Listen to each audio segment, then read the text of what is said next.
Ortigas po. Ay, sorry, out of way ako. Ganon talaga yung mga taxi, mga namimili ng pasahero. Attorney, yun mga taxi driver na isnabiro nga namimili ng pasahero. Legal ba to? Hindi po yan legal. Ayon sa panuntunan ng Land Transportation, Franchising and Regulatory Board o LTFRB, ang mga drivers ng public utility vehicles ay bawal mangontrata o mamili ng pasahero.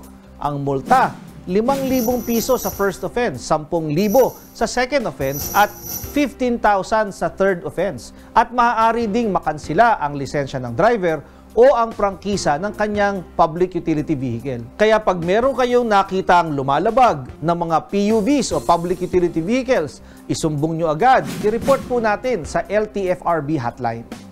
Attorney, sumakay po ako ng taxi mula Taguig pa uwi ng Fairview. Pagdating sa lugar namin, nagpadagdag ang driver ng 200 pesos dahil traffic. Legal ba to? Hindi po yan legal. Ayon sa panuntunan ng LTFRB, ang mga taxi ay flag down rate at fare matrix lamang ayon sa kanilang metro. Hindi pinapayagan ang dagdag singil sa pasahe dahil sa traffic. Bawal din ang mangontrata ng halaga ang driver. Kailangan ay flag down fare plus yung takbo ng metro ng taxi.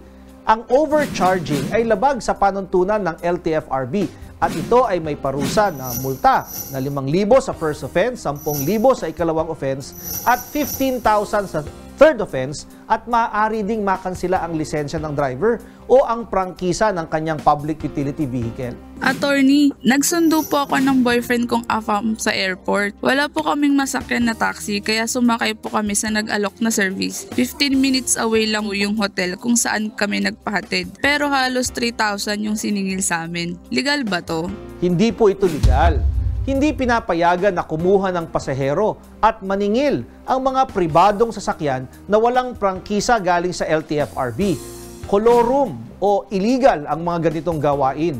Ang mga kolorum na sasakyan ay maaaring ma-impound at pagbayarin ng multa ang driver at may-ari nito ng mula 200,000 hanggang 1,000,000 piso.